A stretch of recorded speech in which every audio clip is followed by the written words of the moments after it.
देखिए, बीजेपी से किसी न किसी को आना था, आज आ गए।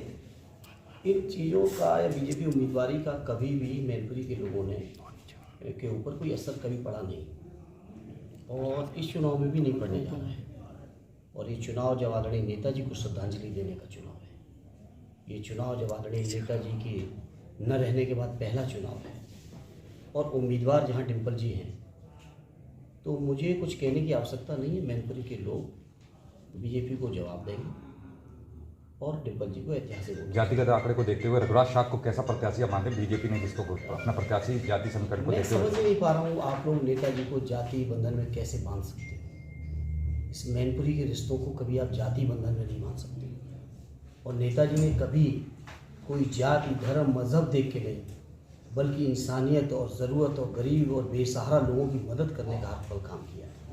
वही संस्कार नेताजी ने समाजवादी पार्टी में माननीय अखिलेश यादव जी ने कूट कूट के भरे और इसलिए यहाँ के लोग, मैनपुरी के लोग, हर जाति, हर धर्म, हर वर्ग के लोग, हर व्यवसाय से जुड़े लोग महसूस करते हैं कि मैनपुरी नेताजी की है और आदरणीय डिम्पल जी को, नेताजी को श्रद्धांजलि देते हुए ऐतिहासिक वोटों से जीता। मैनपुरी का उपचुनाव है, पूरा चुनाव समाजवादी पार्टी नेताजी के नाम पे ही लड़ने जा रही है। स्वाभाविक है। मैनपुरी और नेताजी, नेताजी और मैनपुरी आज से नहीं, मैं समझता हूँ पिछले कई दशकों से एक दूसरे के साथ जुड़ा हुआ नाम रहा है। जब नेताजी सदन में खड़े हुए हैं तो नेताजी के नाम के सामने हमेशा मैनपुरी रहा है।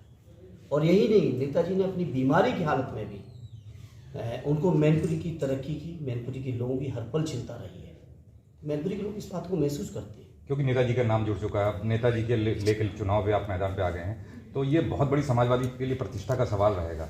ऐसे में लोग जानना चाहते हैं कि पूरा परिवार एक होकर चुनाव लड़ेगा या उसमें कुछ मतभेद सहयोग रहेगा? आदरणीय डिम्पल जी को सबका, जो हम परिवार में उनसे बड़े हैं, उनका आशीर्वाद, जो हम लोग छोटे लोग हैं जो भी सहयोग कर सकते हैं, और हम परिवार के ही लोग क्या, पूरे मैनपुरी की जनमानस और नेताजी ने मैनपुरी को परिवार माना है।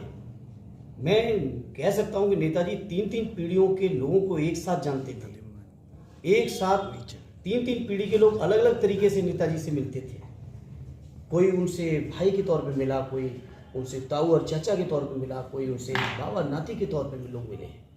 तो वो रिश्ते हैं नेताजी के मैनपुरी के साथ। सबसे बड़ी चीज़ एक निकल के आ रही है, जो बीजेपी ने कैबिनेट घोषित किया है, वो बताते हैं चाचा का बहुत बेहद ही करीबी था, तो हो सकता है जसवंत नगर विधानसभा को कोई इफेक्ट डाल सकते हैं। जब समाजवादी पार्टी में थे तो सबके करीबी थे।